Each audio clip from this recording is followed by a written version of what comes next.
What's up everyone? Be the Installer here, and I have 3 of the largest TVs that we have in this house here to show you for the Super Bowl because all of these are on sale and ready for you to pick up, and we got to go over some details. Well, wait. Brandon, what have you done to my living room? What is going on here? Nothing. This is completely normal. It looks fantastic. Like, why don't we just throw the 97-inch up there too while we're at it? Ooh, we should do that. You know, the people need this. They need to see which TVs are good, which TVs are worth their money. So I just figured, throw all the big TVs up on the wall. We got a cart on the ground, on the wall. Looks fantastic. We should just leave this for the Super Bowl, shouldn't we? No, you're gonna get it cleaned up and I'm gonna leave you to it. I noticed that all the plastic is already gone. I already did all these TVs, so the most important job is done here. So I'm gonna get out of here. Just make sure you get this cleaned up. But for all of you, make sure that you smash the like button and leave a comment. Which one's your favorite TV? Are you looking for a TV for the Super Bowl? And gosh, please don't encourage him. Bye. All right, bye. Hey, we got a lot to do though here. I'm gonna go over all these different TVs, kind of the different operating systems for each, tell you which ones are the best deals. And also, we have a couple other TVs that are not up here that I can compare these to. So any TV that you're looking for in this large size format, we're gonna give you the details for it, so let's get into it. And I'm gonna step off screen so that we can kind of get a better look at these 3 TVs with the lighting kind of changed so I'm not in the way. But I wanna tell you which TVs these are. Up here in the right corner is the 85-inch Hisense U7H, a very good budget TV. Over here we have the LG QNED 85, and that's an 86-inch, 85-inch over there. And then down here we have the QN85B 85-inch from Samsung. All 3 are great TVs, and we're also going to talk about the X90K from Sony, the QN90B from Samsung, and we even have a little bit of conversation about that 98-inch TCL that my wife mentioned. But just remember, if you still have a headache after this video, we now have the Be the Installer TV quiz on my website, where you can go to the site and find out which TV is right for you by entering in information in a 5-question survey, talking about your viewing distance, what you watch, room conditions, things like that. So go to BeTheInstaller.com in the description below, take that quiz, figure out what's right for you for TVs, and then if you wanted to buy one, you can click on the links in the description, and that will help the channel out and allow us to get more TVs and show more content in 2023. So I'll hop off screen and we can talk about the 3 different operating systems, which are basically the 3 most popular ones that you'll find on TVs today.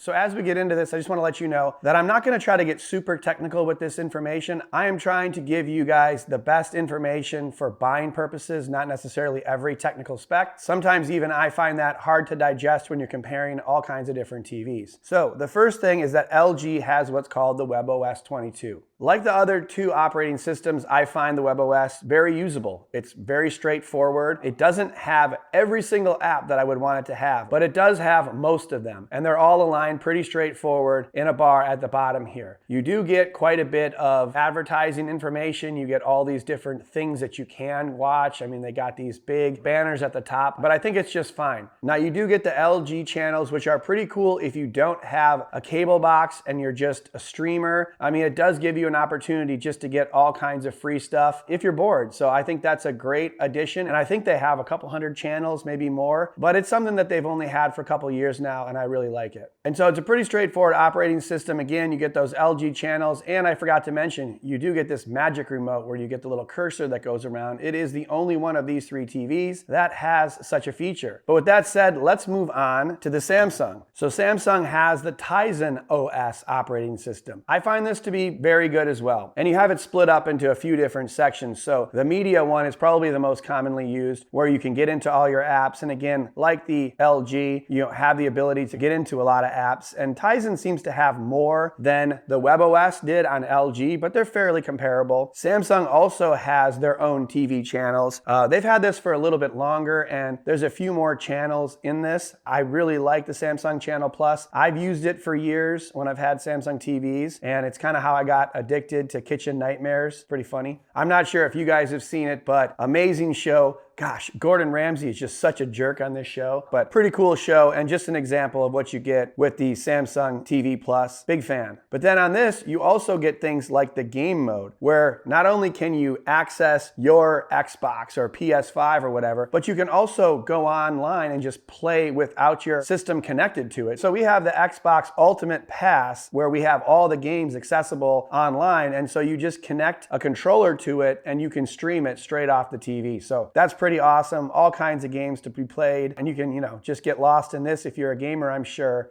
In addition, it does have an ambient mode. It's not exactly like the Samsung Frames art mode or art store where you can download all the cool art, but you get a good variety of backgrounds. So if your TV is just sitting there idled long enough, it'll flip over to some of these, and they're pretty neat. And I think in general, it's just better than having a black rectangle on the wall. So I like the ambient mode, I like art mode. And to be fair, the LG operating system also has this on the newer TVs. I believe this is the first year, if not the second year they've had this. So they also have some backgrounds and some scenery you can put in there too. The operating system on the Hisense has some basic backgrounds too. So it's cool that all these different operating systems are allowing this. I think it's based off of the Samsung Frame technology, and now it's just more of have something on the screen. One thing that the other TVs don't have is the multi-view, and this is a pretty neat feature. If you were a big fan back in the day of picture-in-picture, now that's what you have here. The ability to split your screen up. You can connect your devices to it, your phone if you'd like, and if you have a couple different inputs, you can actually have, a completely split screen, just like picture-in-picture back in the day. So I'm a big fan of this, and hopefully more TVs have this in the future. And last but not least is the Google OS, which is probably my favorite. It's on a couple different TVs like this Hisense and all Hisense TVs that are higher end, and then also most of the Sony TVs. The reason I like this is because I have a Samsung phone that runs Google operating system, so it's very similar in that it can know where all of my apps are, where my personalized information is. So you may like that, you may not, but it can kind of tell what you were watching on different programs. It has all the different movies and shows that I've been watching on YouTube TV, and it does have a lot of ads or different things on here. But if you're in the Google ecosystem, it's just almost too easy to have this operating system on your TV. You could just see all the things you need. It's very useful. It'll have Disney Plus, it'll have your Prime Video, Hulu, all the different things to choose from. And most of the time, the recommendations are from the apps that you do have. Although I don't have Tubi, for example, so this is just kind of an advertising here, but maybe we just have a lot of apps and that's why they all seem relevant. But you get down here and then you start to see all the things my son watches. But I like this operating system, as I said, very straightforward, very useful. I find it very easy to use, and I'm a big fan of the Google operating system. It's probably my favorite by a small margin. However, it doesn't have any of the free channels, and with that on the other two TVs, make them very usable as well. So really, I'd probably be happy with any of these. Again, when you have these, if you don't like them, you could always get a third-party device. So it's not the end of the world, and I don't think you should just choose your TV based on this. So what we need to do is move on to some sports content, because this is a Super Bowl video, and we need to figure out which one of these TVs would be best for your budget. But first, I'd like to thank ShipStation for sponsoring this video. In a world where it seems like fast and free shipping has become the norm, it's becoming increasingly difficult for smaller e-commerce businesses to compete. That's where ShipStation comes in. With their competitive rates, you can lower your shipping costs, make returns easy, and keep your customers happy while saving time and money. ShipStation makes it easy to manage every order from one simple dashboard. You can automate shipping tasks, print shipping labels, and easily compare rates and delivery times to optimize every shipment. This is something that I would have loved to have when I was shipping TV mounts back in the day, one by one, which was such a tedious process that took way too much of our time on a daily basis. If you've ever created 50 or 100 individual shipping labels in a single day, there's no doubt you would sign up for ShipStation and never look back. ShipStation easily integrates everywhere you sell online, including Amazon, Etsy, eBay, Shopify, and more. So join the over 130,000 companies that have grown their e-commerce businesses with ShipStation and get up to 84% off USPS and UPS rates by going to shipstation.com/installer today to sign up for your free 60-day trial. That's shipstation.com/installer for your free 60-day trial today.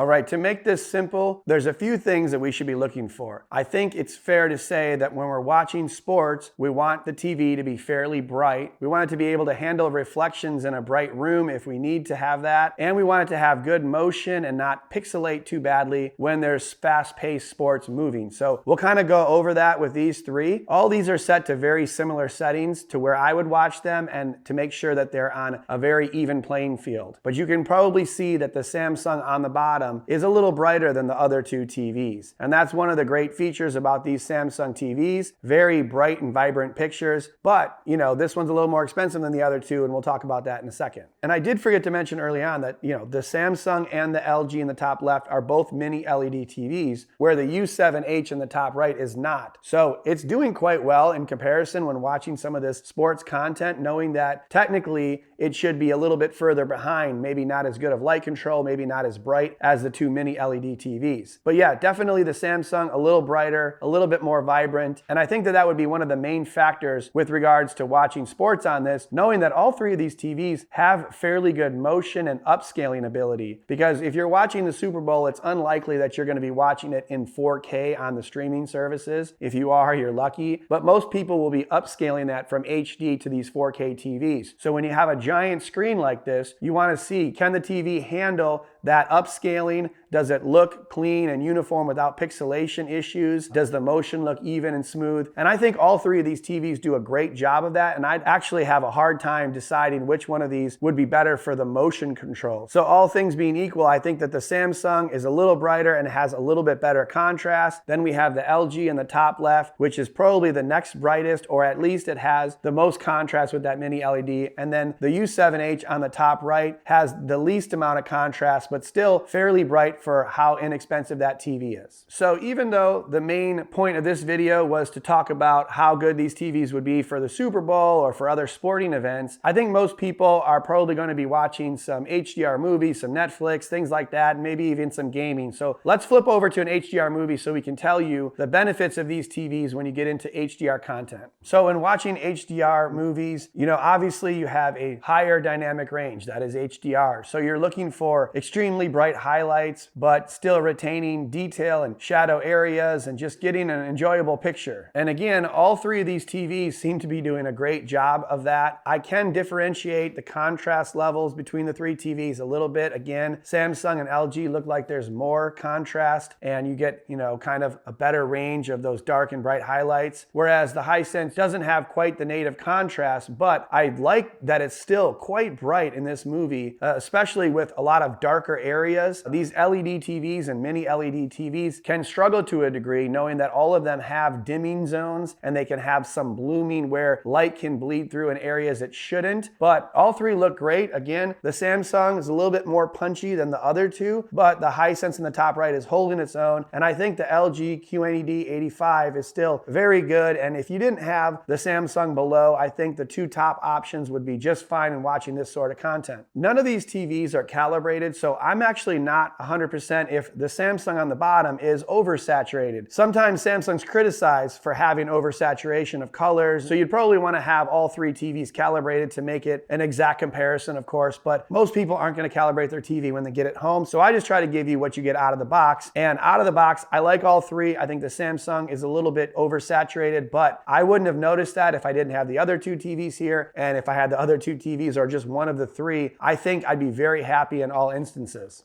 So besides the brightness and the contrast and all that with these LED TVs, we do want to check out a couple tests, one of them being the blooming control, which is how much of this light is going to bleed into the widescreen areas. Is that going to be noticeable? Is it going to annoy you? So we'll do a quick blooming test and I'll give you my thoughts on this. Again, this test isn't everything, and I don't think you should just pick your TV based on one or two of these tests, but it's just nice to have some information for those who want to get a little bit more technical. And now that they're next to each other, I am noticing a couple of differences from the three TVs. And one is that even though the Hisense on the top right is not a mini LED, it seems to have a brighter square or circle as it goes around or, you know, across the screen. And in addition, it seems to have the least amount of blooming. And you wouldn't think that the mini LEDs would struggle more than a regular FALD LED TV that the Hisense is, but the LG and the Samsung are both dimmer circles and they're having a little bit harder of a time controlling the blooming. I think the LG QNED seems to have the most amount of blooming around the object, but it might be the same brightness or slightly brighter than the Samsung, and the Samsung square or circle seems to be the dimmest as it moves around fast. It controls the light a little bit better than the QNED, but both of them do have some blooming. So all three of these TVs are pretty acceptable with regards to this test. I just am very surprised that the Hisense U7H has such a bright circle or square and also has very little blooming compared to these two TVs that are both more expensive than the Hisense. Another test that we check out is called the dirty screen effect test, and why it's relevant for sports is that if you're watching a sporting event that's moving fast left or right, like if it's soccer or football going across the screen, you may notice some areas of darkness on the screen, which is the uniformity of the light coming through the panel. So what you're trying to do is watch the hockey player move left or right and see if you notice anything behind it that is not uniform. Now, none of these TVs are perfect, but the Samsung on the bottom is a fairly clean panel, so you don't see a lot of blotchy areas around this specific Samsung. And in any of these TVs, your specific one can differ from mine, can differ from someone else's. But in general, I've noticed that the second tier down Samsung here, the QN85B, actually has better uniformity than the top tier QN90B. But I'll get into that in a second when I talk about buying advice. Now, the Hisense on the top right, I think looks very clean across the screen, except for the fact that it has a bit of a frame or vignetting around the outside. I'm not sure if you can see that. It's pretty evident when I see it with the brighter screen here. And then on the top left, I'd have to say that this QNED 85 from LG is probably the worst. It has a little bit more vertical lines and blotchiness across the screen. So if you're really into sports, if you notice the downsides of TVs more than you notice the upsides of them, that could be an issue for you. Some people, once they see this dirty screen effect or this uniformity issue, have a hard time not seeing it again, and it sometimes results in returning a TV. But I wanted to give you this so you could check it out. Oh, and we forgot to talk about the anti-reflective capabilities of these TVs. So we're going to turn on some lights to show you the differences and make sure that you can kind of see for yourself which one of these TVs handles reflections the best. And if you want to know, the top left LG QNED 85 is technically the best mini LED that they have. And it does probably have the best anti-reflective capabilities of the three TVs here. It does give you a little bit of that rainbow effect where it kind of spreads out that different light across the screen, but it does do a pretty good job. Now, the Samsung below it is brighter, so that does help beat down some of the reflection, but it doesn't have the best anti-reflective coating. It doesn't have the same kind that the QN90B has, the big brother of this TV, but it's kind of debatable if you'd prefer this or have that really aggressive rainbow effect that the Samsung QN90B has. It's a lot more aggressive, but it does knock down very bright light. So this TV, I kind of like that it's a little bit more subtle, and I like that this is brighter, so I'm fine with it. And then you go up to the Hisense, and it's probably the worst with handling reflections, and it's probably slightly dimmer than the other two TVs. So if you're in a super bright room, it might be an instance where the U7H isn't the perfect TV, but again, you know, that lower price point always does make up for a lot of flaws, even though this TV doesn't have many at all. So those are the tests that I think are most important to talk about. So now we got to do a little bit of gaming and wrap this video up with kind of the buying advice at the end.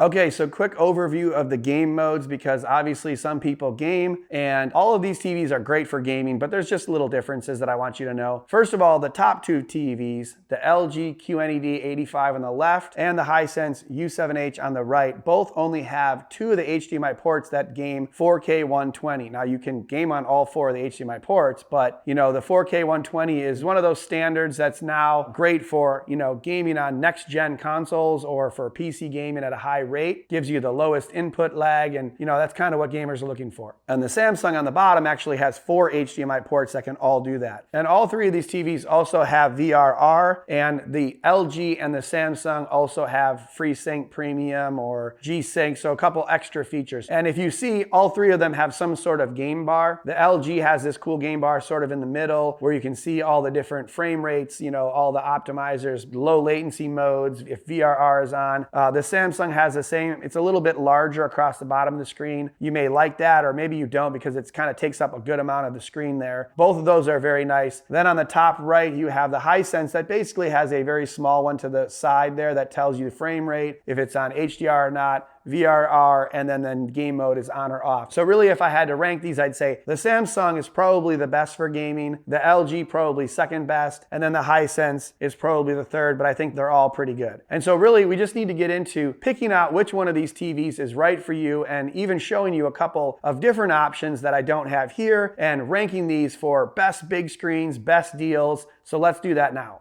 Okay, to summarize these three TVs, I think it's good to look at them from the perspective of performance, but also price. All three of these are on sale at Best Buy, and you can click on the links in the description below for any of these. If you buy the TV, it helps support the channel. I appreciate it. But the Samsung QN85B below was $3,000 just a couple of days ago, and now it is actually $22.99 for this 85-inch. The QNED 85 in the top left corner is $23.99, so it's actually $100 more. And the U7H on the top right has the best price at $14.99, which is pretty unbelievable knowing how good it performs versus these other two TVs. But overall, I'd probably say that the Samsung QN85B on the bottom is probably the best performer. It is the brightest TV, it has the best contrast, and I just think the mini LED, the gaming features, how bright it can get, I really like this TV, especially at that price. Now you can get the QN90B, which is the big brother, and that's actually on sale for $1,100 off right now at $26.99. And that's a really good deal. Now the differences again are that the QN90B is a little brighter, it has a little better contrast, yet it does have that rainbow effect when you have light reflecting off of it. So some people don't like that, but it does knock down reflection better. So a little bit better of a TV. It is now another $400 more, but if you had to look at it from a couple weeks ago, that was $800 more than this TV. So they've really brought that QN90B price down too. And that was the mini LED TV that I was most impressed with. So I think you'd be good going with the QN90B at this 85-inch or this QN85B, which is a little less expensive. Now on the other hand, the QNED 85 is still a pretty good TV, and LG people may really like that or feel that that's the best option just because they're used to the WebOS ecosystem or they're just fans of LG. But I feel like it didn't perform as good as the QN85B, and I don't even think it really performed as good as the Hisense U7H. So I like it, but I don't know if I would pick it because the price is actually $100 more than the Samsung. So for me, I might pass on that, and if I was gonna go LG, I'd probably just go with the LG C2 OLED, and that's an 83-inch, but it is $4,000. The LG OLEDs are just amazing. It isn't discounted really to the degree that these LED TVs are, but I think if you get an LG OLED, you'd be really happy, probably more so than this QNED 85. Now on the other hand, if you want to go really inexpensive, LG does have an LED TV that is the UQ7590. We did review that earlier in the year, and I think that's $1,000 or less. So for watching sports, basic cable, I really think that would be an alternative, and I might even get that instead of this QNED 85 because it's less than half the price. And if I had to pick my favorite TV, especially for the price, it would definitely be this Hisense U7H. I'm pretty impressed with its overall performance. It's very bright, it has very good upscaling and motion. It didn't seem to have really any issues with the dimming tests we did, so you're gonna get all of the positives of an LED TV, and it actually has great performance even though it's not a mini LED TV. And with the price of $14.99 for an 85-inch, you really can't go wrong. So I'd almost say that that's probably the best buy out of these three TVs. Now some people might not be as familiar with Hisense, but let me tell you from my experience, I have 3 different Hisense TVs and they're all just fine and they work fine. No issues with the reliability. I normally recommend these to family. I have friends and family that have Hisense TVs from 2 years ago and they're extremely happy. So,